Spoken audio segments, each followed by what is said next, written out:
Le 29 septembre au Grau-du-Roi, c'est un peu le branle-bas de combat du côté des forces de l'ordre. Il y a un déploiement de gendarmerie assez important. Il faut absolument retrouver François Vérove.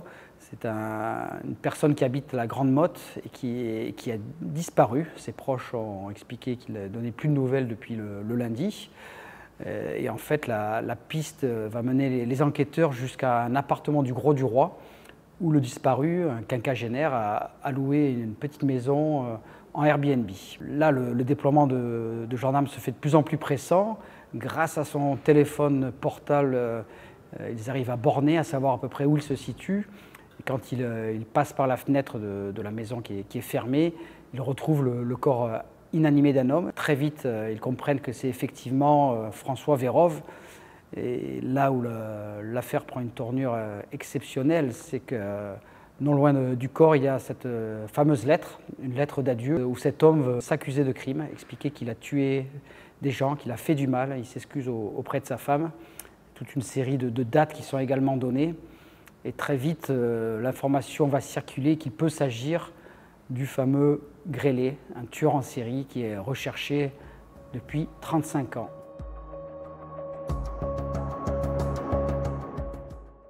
Le tueur en série, le grêlé, n'a jamais été identifié malgré ses nombreux crimes, les traces ADN qu'il a pu laisser. Et c'est finalement un coup de poker qui a été lancé par la juge d'instruction, Nathalie Turquet, en charge des nombreux crimes du grêlé, qui va décider de faire tester à l'ADN plus de 750 gendarmes qui avaient officié en région parisienne. Et parmi eux, il y a François Vérove, installé dans l'Hérault, où il est retraité.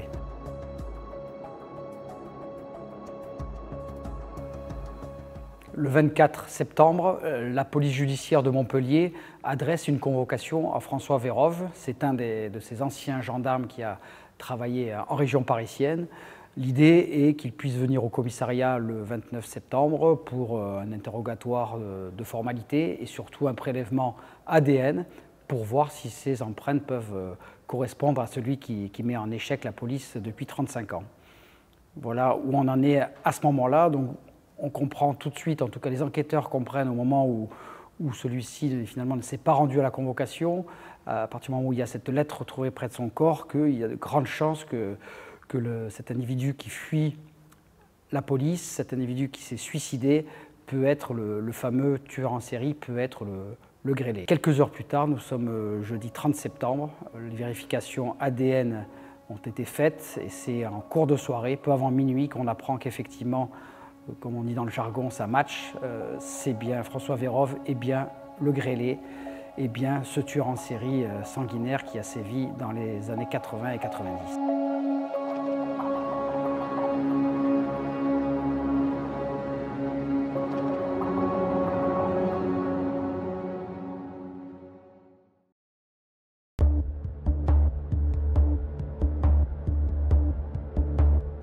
L'affaire démarre le 5 mai 1986 lorsque la petite Cécile Bloch, qui a à peine 11 ans et qui allait partir sur le chemin de l'école, est retrouvée dans le sous-sol de son immeuble. Elle a été violée, étranglée, tuée. Son demi-frère va dans la foulée croiser une personne qui passe par là et dont il va se souvenir qu'il a la peau marquée, qu'il a la peau abîmée sans doute par des problèmes d'acné. Et c'est de là que va venir le surnom du grêlé.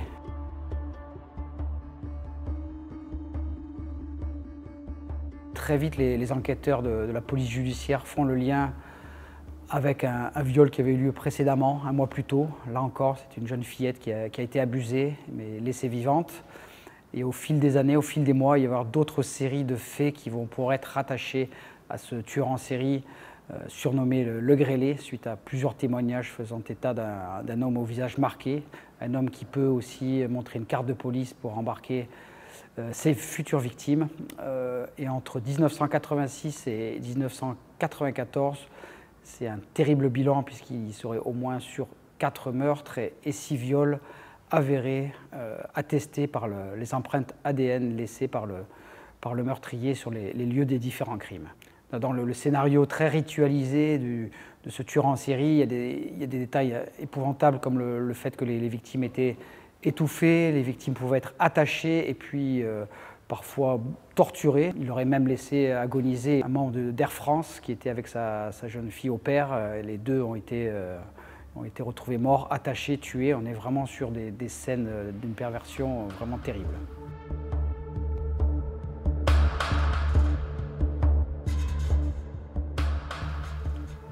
Si on reprend la période des crimes identifiés par la police judiciaire entre 1986 et 1994, bien sûr, l'enquête n'a jamais cessé. C'est plus de 35 ans de recherche.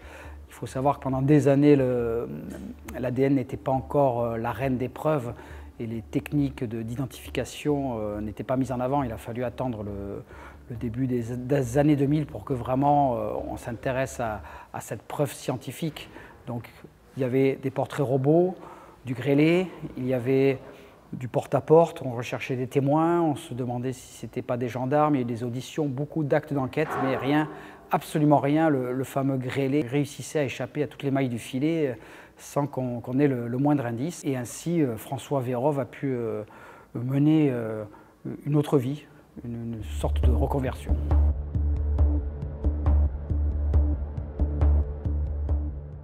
Ce qu'on sait de la carrière, en tout cas professionnelle, de François Vérove, c'est qu'il a passé 5 ans comme gendarme à la garde républicaine à Paris entre 1983 et 1988. La suite immédiate est un peu obscure, en tout cas il devient ensuite policier national. C'est des passerelles qui sont habituelles, ce n'est pas généralisé, mais ça peut arriver qu'un gendarme devienne policier. Et là, il va y avoir différentes affectations, toujours en région parisienne. Il est aussi syndicaliste, c'est à ce moment-là qu'il se sent une vocation de défendre ses collègues au sein de l'unité motorisée.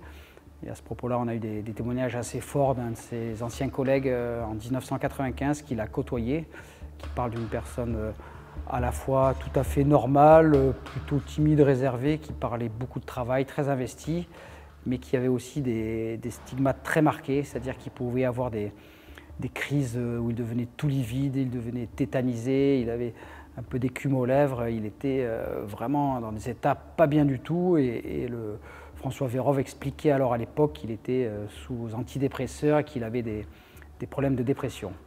En tout cas, ces souvenirs résonnent d'un jour particulier aujourd'hui, puisque pour cet ancien policier qui témoigne, il se dit forcément il y avait un lien. Est-ce que c'est ces crises qui avaient provoqué ces passages à l'acte, ou est-ce que c'était suite à ces passages à l'acte qu'il avait ces crises, en tout cas, qui étaient très manifestes au sein de la police nationale quand il était en banlieue parisienne. On peut se demander s'il n'y a pas un lien entre ces crises liées à une supposée dépression nerveuse et les pulsions que François Vérove a évoquées dans la lettre d'adieu qu'il a laissée dans l'appartement du Grau du Roi, retrouvée le 29 septembre 2021. Et c'est ces pulsions qu'il explique pour justifier ces passages à l'acte.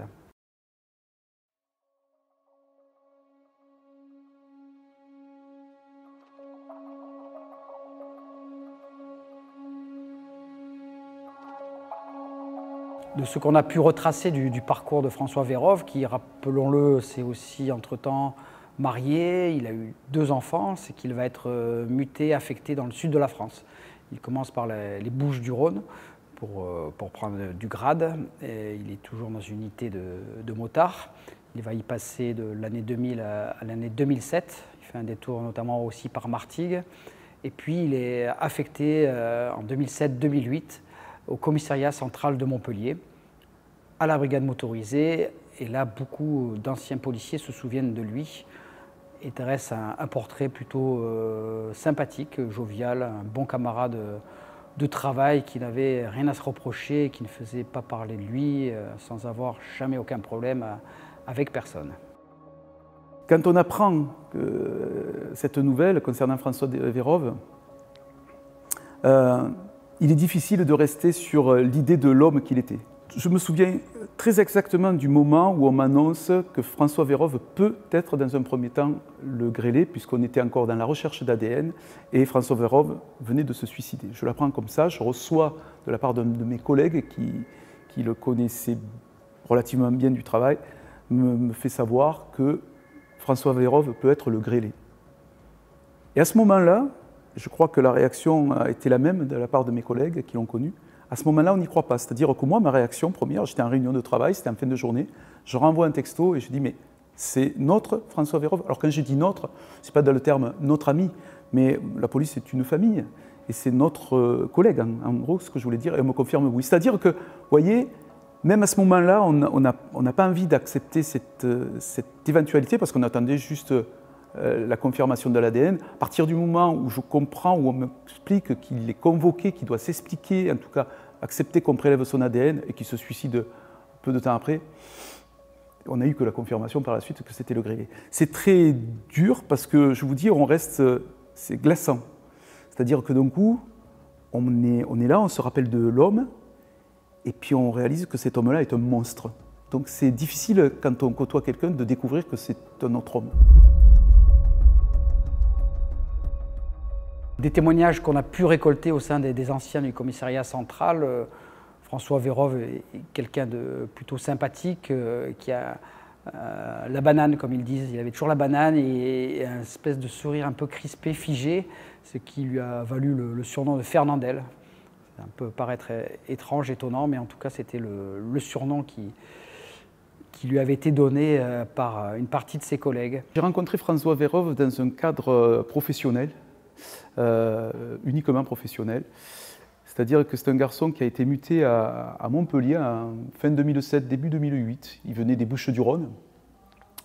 Il a été muté à Montpellier dans un service de motocycliste, donc une unité spécialisée, puisqu'il avait cette spécialité. Et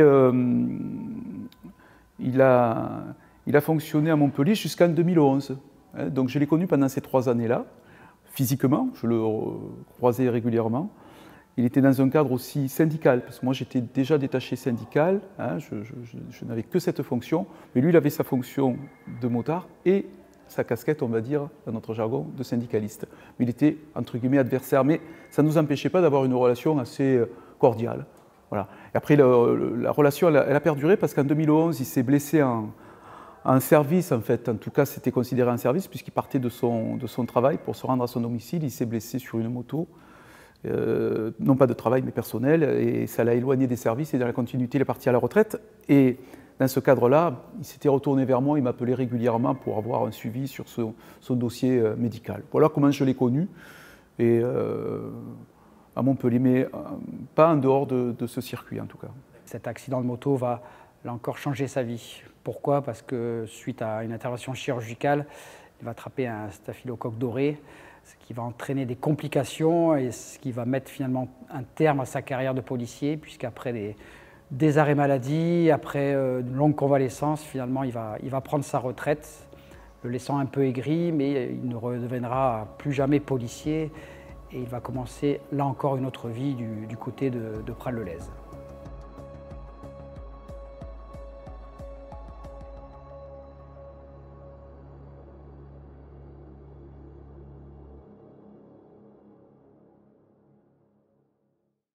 Quand j'ai appris ça, quand j'ai appris ce qu'il était, j'étais totalement sur le cul.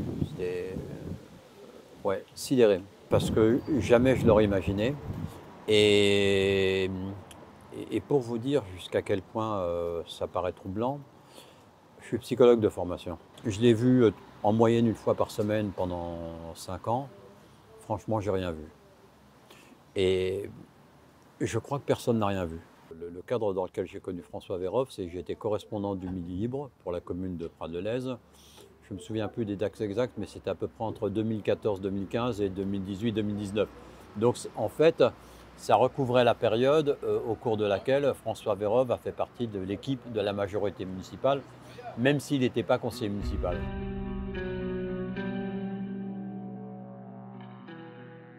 En 2013, à Prades-le-Lez, François Vérove mène une vie où il est en arrêt maladie de son poste de motard au commissariat. Et puis, les témoins rencontrés évoquent quelqu'un de très serviable, jovial, qui va peu à peu s'investir dans la vie municipale, puisqu'il va s'intéresser aux listes électorales, il va proposer ses services et il va être retenu sur une des listes de l'ancien maire qui a été élu. Il est dans une position où il n'est pas forcément éligible, mais au gré de démissions successives, il va finir par siéger en 2019 au conseil municipal de Prades-le-Lez. Et là encore, tout le monde décrit quelqu'un de très investi, très branché sur les réseaux sociaux, sur la communication interne. Il est passionné par les questions également de sécurité, il a des idées un peu sur tout. Bref, c'est quelqu'un d'investi dans sa vie municipale, dans son village. Il est reconnaissable parmi tous, puisque suite à son accident de moto, il a une canne, donc il se déplace en boitant. Il a sa barbe qu'il n'a jamais quittée. Alors certains diront qu'il a pu se la laisser pousser pour cacher les fameuses stigmates de celui qui, malgré tout, reste le grêlé dans ces années héroltaises.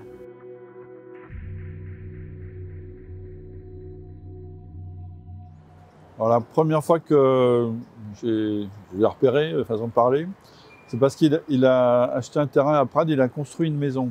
Et son permis de construire décrivait une maison, comme on dit, un peu d'architecte qui sortait de l'ordinaire. Donc j'ai plutôt repéré la maison et je me suis un tout petit peu intéressé aux personnes, mais sans plus. Mais je l'ai appris par l'intermédiaire d'un coup de fil d'un de vos confrères. Et il m'a d'abord dit que François Vérove s'était suicidé, ce qui m'a interpellé, mais au sens négatif du terme. Un homme que je connaissais comme cordial, jovial, comment ça se fait? Et puis après, il m'a expliqué toute la vérité, on va dire. Et donc là, ça a été une surprise, enfin, c'est hallucinant. J'ai mis plusieurs jours pour y croire vraiment, quoi. Avoir un policier dans le groupe, c'était intéressant parce que justement, ces gens-là ont des expériences. Quand on est confronté, par exemple, à quelques jeunes gens qui font un peu de bruit le samedi soir, ben, François avait des expériences de médiation, là où il avait exercé son métier. Donc, pour essayer de mettre en place un système qui fait qu'on engage le dialogue, avec qui, comment, il avait un avis sur la question qui était relativement pertinent puisque déjà vécu ailleurs. Il était cordial, sympathique, c'est pas un bout en train de folie, mais à l'occasion, il riait ou il plaisantait. Il allait faire ses courses chez les commerçants du coin, parce que j'en ai parlé avec 2-3 commerçants. Il fréquentait les gens de la municipalité. Il était globalement cordial. Je ne peux pas dire s'il était apprécié, pas apprécié, parce que c'est pas évident, mais il avait un comportement plutôt agréable et voilà, il se mêlait à la vie du village. Mais je ne sais pas s'il avait vraiment des liens profonds avec les gens. Il avait peut-être un ou deux copains, mais autrement pas plus, quoi. Il nous a invités un jour dans sa maison à la Grande Motte, avec toute l'équipe municipale majoritaire. Bon, on était peut-être que 75%, mais enfin on était une quinzaine, une vingtaine, je ne sais plus, avec les conjoints et tout. Et on a fait un dimanche à midi un repas extérieur, barbecue. On a passé une excellente après-midi dans la maison de quelqu'un qu'on pensait être quelqu'un comme tout le monde. Ce qui m'a permis de poser les choses sans plus trop d'émotion, c'est l'idée qu'il a eu une vie en deux parties et que dans la deuxième, a posteriori, avec quelques petits indices, je me suis dit qu'il s'était vraisemblablement rendu compte de son comportement inqualifiable, abominable, et il était dans la recherche d'être quelqu'un de correct, quoi, de jamais être pris en défaut, même pas arriver en retard, quoi.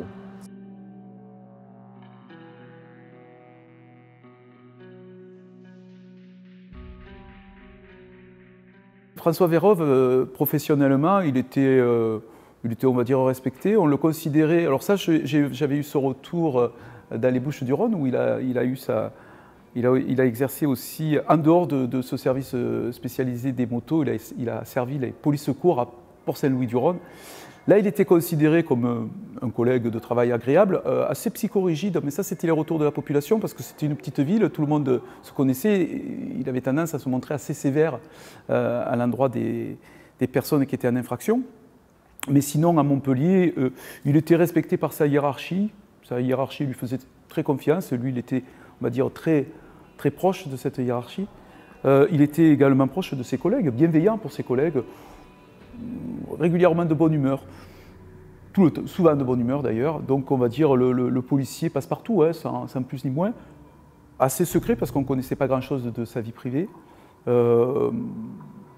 Voilà, rien à notre connaissance, en tout cas, il n'y avait pas de difficultés particulières sur un plan humain et professionnel. Ce que l'on sait ensuite de la vie de François Vérove, c'est qu'il a quitté Prades-le-Lez pour des raisons matérielles, à savoir que sa maison à étage ne lui convenait plus puisqu'il avait des soucis à la jambe, et il s'installe avec son épouse à la Grande Motte, où il passe finalement les 2 dernières années de sa vie, entre 2019 et 2021, jusqu'à ce 24 septembre, où il reçoit la convocation de la police judiciaire lui demandant de venir réaliser un test ADN au commissariat central. Et c'est là qu'il comprend qu'il va être démasqué, 35 ans après ses premiers forfaits, après la mort de la petite Cécile Bloch à Paris en 1986.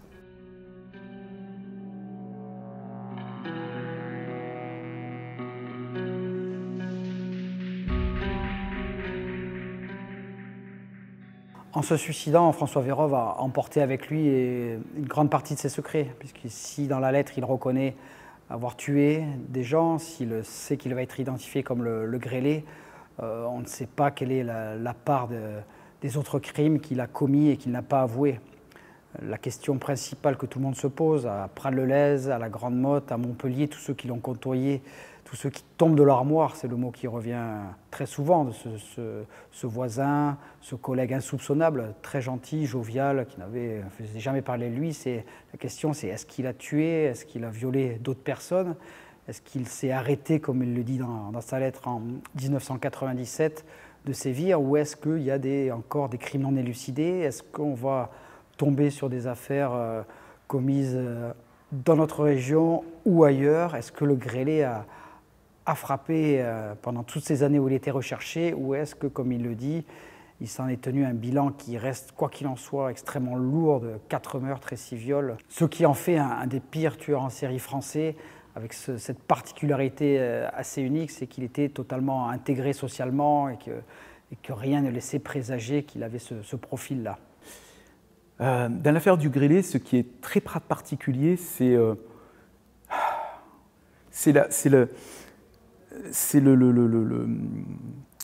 bien sûr la monstruosité avec laquelle il s'est appliqué, et j'emploie le terme appliqué, pour tuer, pour violer, pour faire souffrir. Et déjà, j'emploie 3 termes différents. C'est-à-dire qu'il est capable de violer une gamine de 11 ans, il est capable d'attacher avec beaucoup de sadisme, de faire souffrir un homme avec viol ou pas, je ne sais pas là-dessus, mais capable de tuer avec beaucoup de patience, c'est-à-dire toute cette réflexion.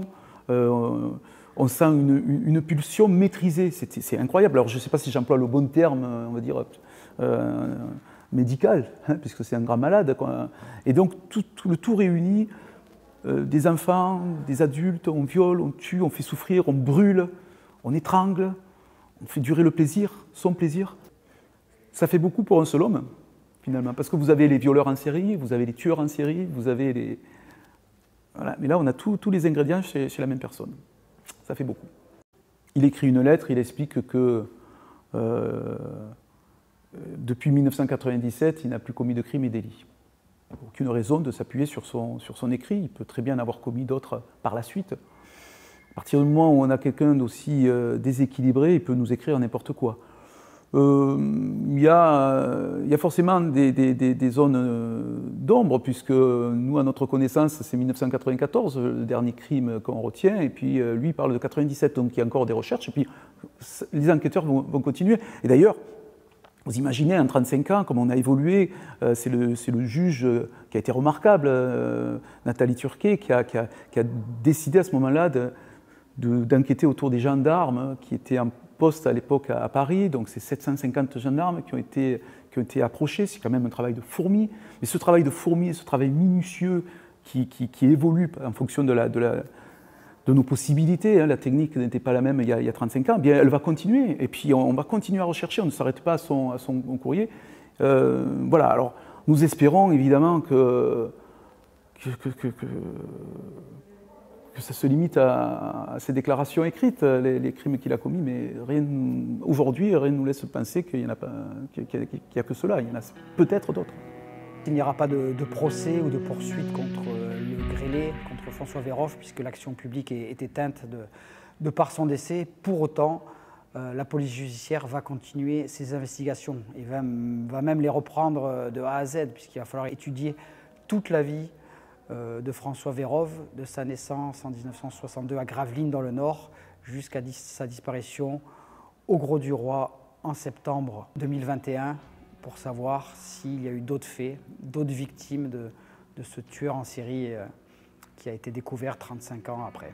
Finalement, le plus sidérant dans cette histoire, c'est aujourd'hui tous ces gens qui ont côtoyé le grêlé, qui ont été élus municipaux, qui ont été syndicalistes, collègues de boulot, femmes, enfants, petits-enfants, de se dire que derrière cette figure joviale, sympathique de personnes sans histoire se cache un terrible tueur en série qui n'avait jamais été découvert pendant 35 ans.